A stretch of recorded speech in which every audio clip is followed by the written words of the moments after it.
Eu vou falar sobre um comentário que eu vi hoje, sobre essa questão do pastor. Ali é um grande exemplo de orientação e opção sexual. Eu vou a pessoa dizer, cabra safado? Não, ele não é um cabra safado. Ele não é um cabra safado. Cabra safado são os pastores de outras igrejas bem conhecidas que roubam o dinheiro da galera, que sacaneiam com a fé, que na época da pandemia fizeram o impossível para que você fosse para a igreja para dizimar, mas não operaram milagre nenhum. Passaram 10, 20, 15 anos operando milagre na TV. Mas na época da pandemia não fez milagre com ninguém para ser curado do Covid. O que esse rapaz tem, ele tem. Se aquilo for verdade, ele tem uma orientação sexual que ninguém escolhe. De gostar de pessoas do mesmo sexo, no caso dele é homossexual, gay, né? Mas ele optou, aí é opção sexual, ele optou por ter uma vida hétero por uma questão, aí tem vários motivos, de religião, religiosidade, medo do castigo, que ele pode acreditar que existe ou não, ou que ele pode saber que não existe castigo para isso, da crítica. Inúmeros motivos, talvez ele como pastor ele viva muito bem, ele tem um lucro muito grande na igreja com os fiéis e ele não queira cair essa máscara, né? E outra, se for verdade, tudo aqui, a esposa está do lado dele. Se for verdade, se for um problema, se for uma situação, ela está do lado dele, ela entende a situação. E se não, se for realmente uma questão de investigação, também.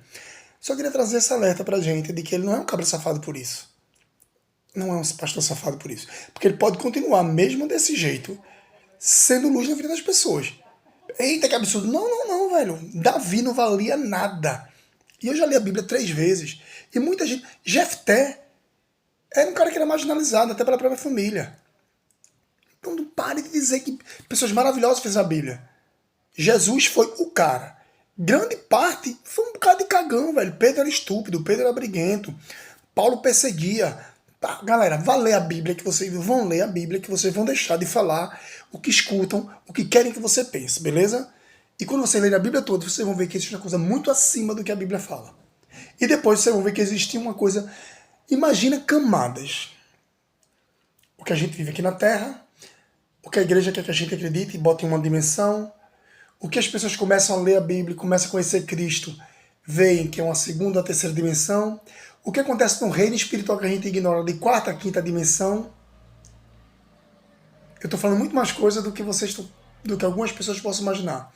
E a verdade começa a partir da sexta, sétima, oitava dimensão.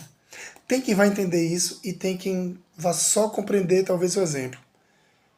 E eu nem sei se é bem isso que eu estou querendo dizer. Quer dizer, não é querendo dizer. Se é bem isso que eu acredito. Mas enfim, leiam a Bíblia e tenham suas conclusões. Mas não chame um pastor de safado porque ele foi lá e foi realizar um desejo que ele esconde por causa de coisas que ele mesmo, é como Paulo diz, ai daquele que aprova aquele que condena. Aquele que aprova aquilo que condena, né? Se aprova naquilo que condena. Ou se condena naquilo que aprova. Coisa desse tipo, também não importa a palavra certa. Quem conhece a Bíblia vai saber dessa frase. E que ninguém escolheu, minha filha me disse isso faz uns quase 10 anos ou mais. Pai, o senhor não escolheu ser homem. O senhor não escolheu gostar de mulher. Eu não escolhi gostar de homem, ela disse. As pessoas também não escolheram. Não se escolhe. Não existe opção sexual. Existe orientação sexual.